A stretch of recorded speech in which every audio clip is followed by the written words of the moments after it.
क्रोध आ जाए तो अंदर सावधान रहो कि क्रोध आया है, हो रहा है क्रोध। क्रोध आपको सताएगा नहीं। चिंता आई तो आप चेतन स्वभाव में आ जाओ। चिंता जड़ मन में होती, चेतन से दिखती है, आप जुड़ जाते। चतुर ड्राइवर कौन होता है पता है? गाड़ी चलाते समय एक्सीलेटर देना कम कर दे और क्लच दबाए अथवा ब्रेक दबाए तो मूर्ख ड्राइवर वो है जो एक्सीलेटर भी देता जाता है और ब्रेक भी मारता जाता। ऐसे आप जड़ के साथ जुड़ते भी जाते हैं और फिर सुखी भी होना चाहते हैं, पाप से बचना भी चाहते।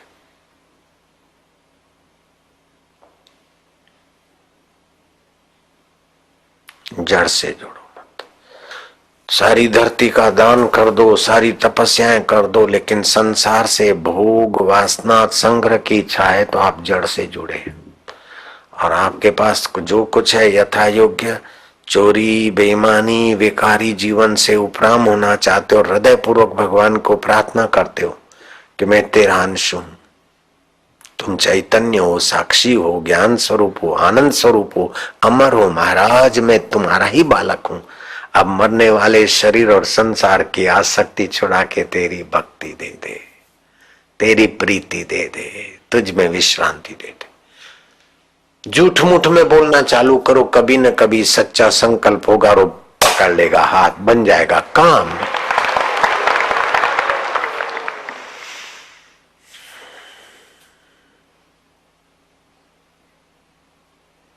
अपनी अहम कृति से बंधन होता है।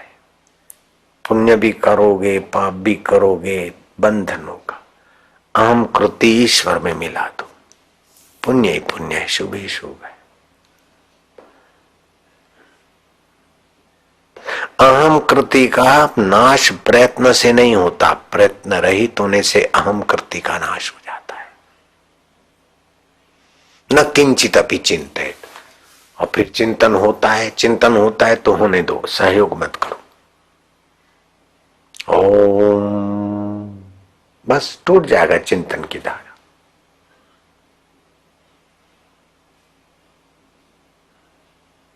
न किंचित अपि चिंतित गीता कहती।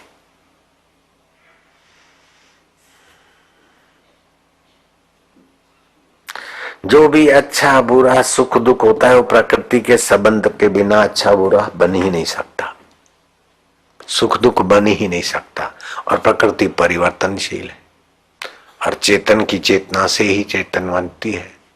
तो चेतन होकर फिर जड़ से और परिवर्तन से अपने को बांधने का जो अभ्यास पड़ा है पुराना, उस अभ्यास को काटने के लिए अब चेतन का चिंतन का अभ्यास नया करना पड़ता। दूर चले गए हैं इसलिए इधर नजीक आना पड़ता है।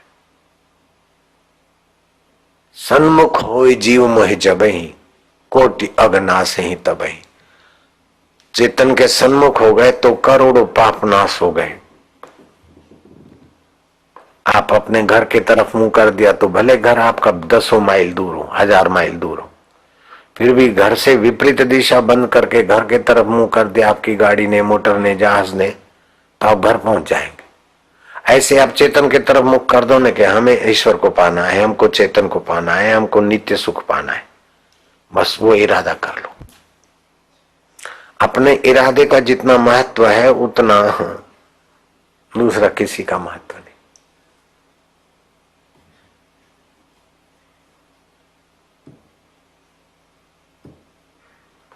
कन्या माँ बाप के घर में होती, बोलती है शादी विवाह हो गया तो ससुराल के घर को अपना मानती है और उनको भाई का घर मानती है, माँ बाप का घर मानती है। ये घर मेरा है, वो तो मेरे मायके का है। ऐसे ही चैतन्य घर मेरा है, ये तो प्रकृति का है, इतना ही तो मानना है और कोई जोर करना है क्या?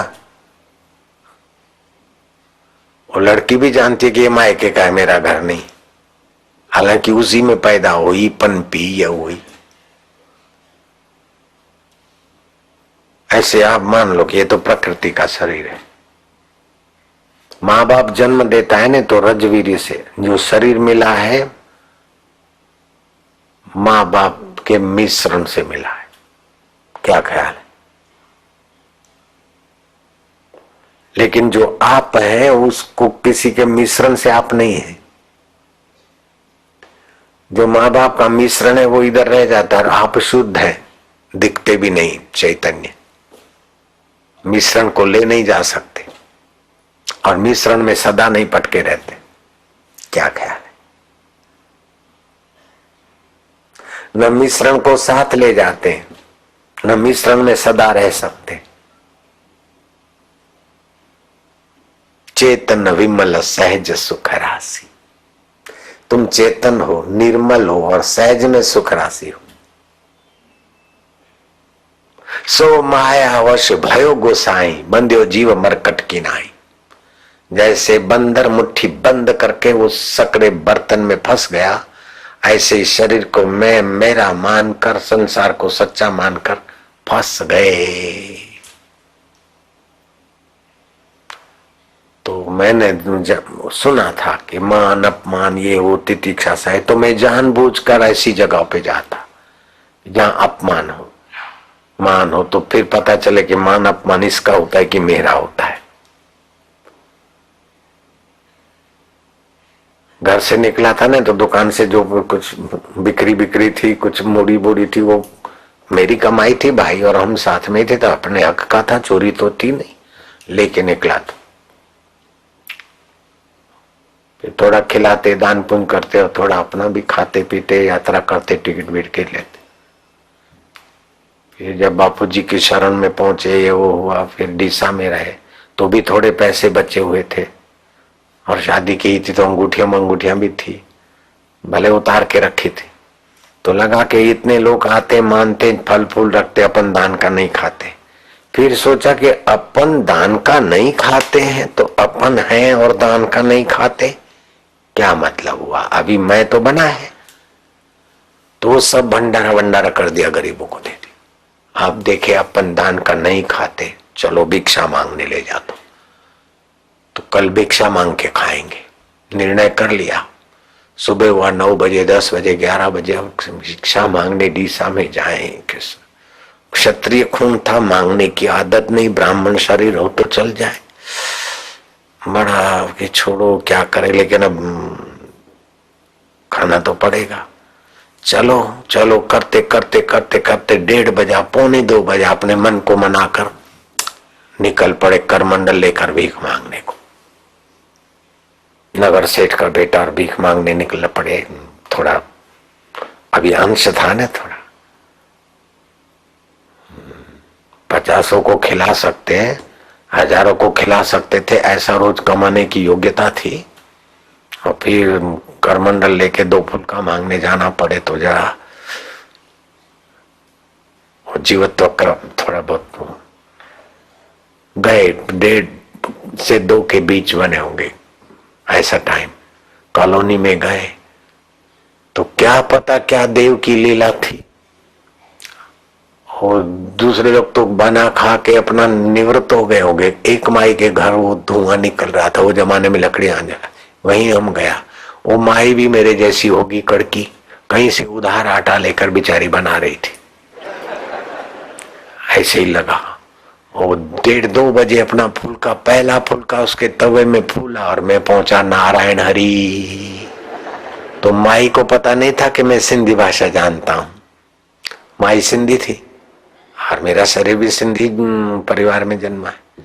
तो माई ने सुनाई अच्छी तरह से, मोहेडो सारो गाढ़ो गिट्ट टमाटे जड़ो, ऐसा इतना कट्टा लाल टमाटे जैसा। शर्म नहीं आता? कैसे पता चला कि पहले फुलके पर आ गए नारायण हरि? हल हल मुआ हल। माई ने सुनाया। मैंने मनवा को पूछा, देख ले भैया कहा होई था